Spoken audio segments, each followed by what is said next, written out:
Hello and welcome to Getaway Day. Gotham Rao, Mason Lott. Today we're going to be talking about the Minnesota Twins and the many changes to their ball club since the last time we've spoken about them in depth. So the big move, of course, was the addition of Carlos Correa on a Who? 3-year deal. Who? Who?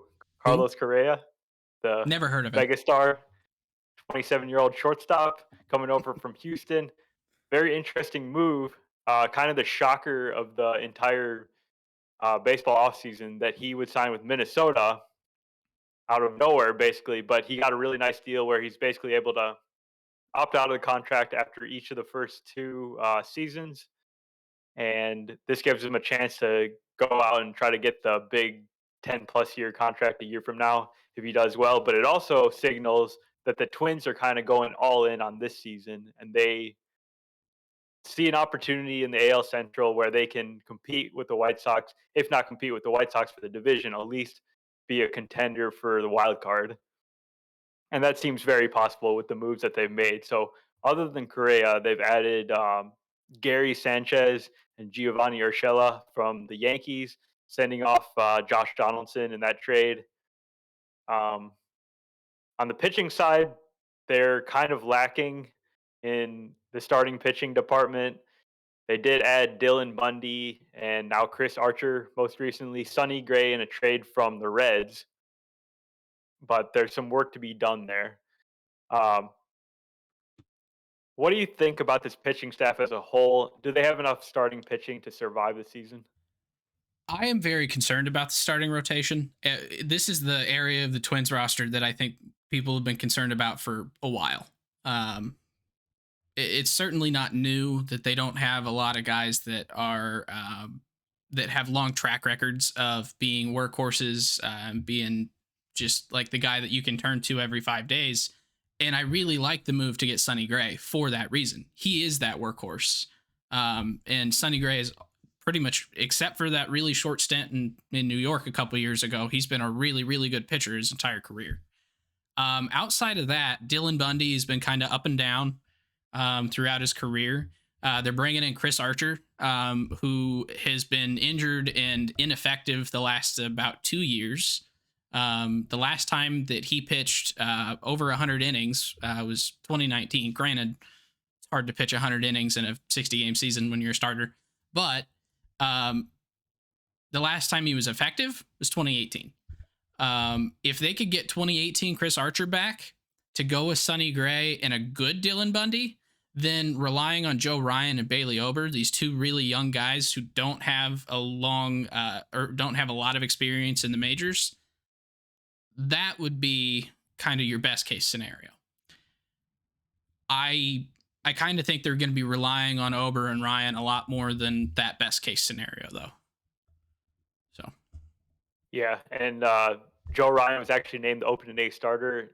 Very rare situation where a rookie gets the opening day start. I think it's only happened about 3 times in the last I don't know how many years, but it's not very common, and that kind of shows you the situation they're in. I agree that Gray's a good pitcher, but he's not a true ace, I guess. And we yeah, don't know necessarily if he can go out and give you 175 innings because he has dealt with a lot of injuries in his career. He did do 200 innings a couple times with Oakland, but it's been years now since that happened. Um, on the other side of the ball club, though, with their new look lineup, I kind of want to talk about defense first. So with the addition of Correa at shortstop, who's a truly elite defender, they're able to shift Jorge Polanco over to second base, which is maybe a more natural fit for him. They've got Byron Buxton in center field, Urshela at third base, very good defender. So overall, this lineup I think should be able to help the pitching staff a little bit, just because they should play good defense. I think.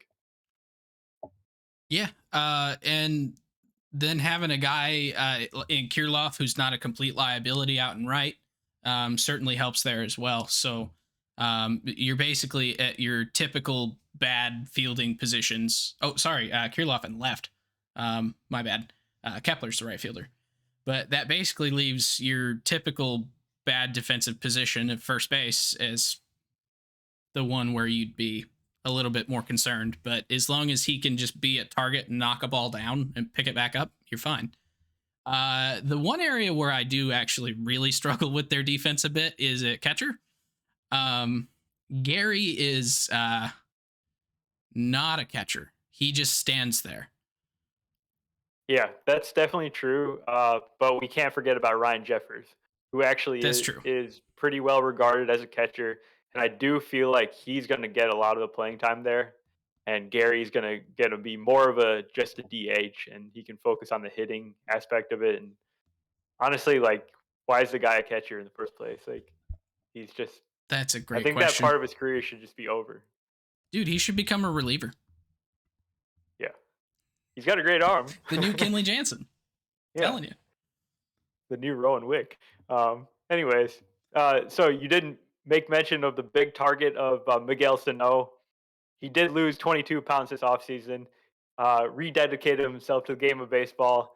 Maybe with some extra focus, this guy can be the guy that he was supposed to be as a prospect, more than just the 220, 30 homer guy. Maybe he can do a little bit more with that. And that'd be pretty exciting. Who's another hitter in this team that you maybe want to spotlight here? So the guy who kind of got displaced in all of these moves, because Correa comes in, moves Polanco to second base, and then Urshela comes in at third. So where does Luis Arias play now? If you got Kirilloff in left, he can't play there. So he's a really solid player, really, really high contact guy, insane batting average, no power at all. And he walks 10% of the time almost. Like, this dude is always on base, and he's kind of quick. He's not fast, but he's pretty quick. So he's a guy that you want on base because you're gonna drive him in, and he'll get on base. He's kind of Nick Madrigal, if you will. And I definitely think that it's gonna be interesting to see how Rocco uses him. Especially if they're slotting him in at DH because he doesn't have a defensive position to play. But it's kind of interesting that you're calling him like Nick Madrigal, but he's the guy that actually has more experience than Nick Madrigal. But he is younger, which I had no idea. The guy's only 24, and he's been in the big leagues for 3 years now. I think the big thing is people know Nick Madrigal. I don't really know Luis Arias all that much. Oh yeah, I guess that may be true. But yeah, like you said, great on base skills, and he's going to put the bat on the ball many times, and that could be really valuable for this team to balance out some of the big sluggers like Sano and other guys that maybe don't put the the barrel on the ball too often. So I like that call. I'll name one other guy on the pitching side to keep on an eye on, and that's Bailey Ober. So Bailey Ober is going to be in the starting rotation. He's a huge man. He's 6'9", 260 pounds, and all through the minor leagues, this guy was just great at not walking guys. Just has impeccable control of the strike zone. Some of the walk rates in the minors like 2.7%, 3.1%, 2.8%, 3.4%. So if he can do that at the major league level, he's already got a leg up on half the pitchers that are coming up these days that have really poor control. He does strike out a lot of guys too. That's just going to give him a good foundation to be a solid pitcher. Probably not going to be an all-star or anything, but I think people are sleeping on Bailey Ober a little bit. I think he's going to have a strong season with the Twins. Yeah, I like that pick. The one other thing, and this isn't a specific player, but the one other thing with the Twins this year is they have a lot of prospects that are about ready to crack the major leagues.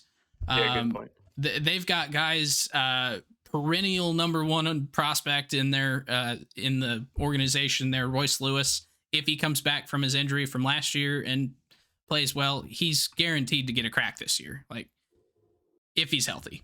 Austin Martin, there's a a chance you'll see him later in the year. I don't know how good of a chance that one is, but then they've got other guys like Josh Winder and Jordan Balazovic on the pitching side.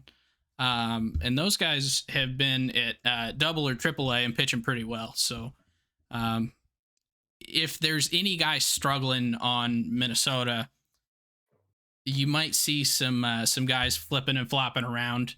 And the non prospects that you'll probably see, he graduated from his prospect status, but being optioned down to the minors to start the year is Trevor Larnach.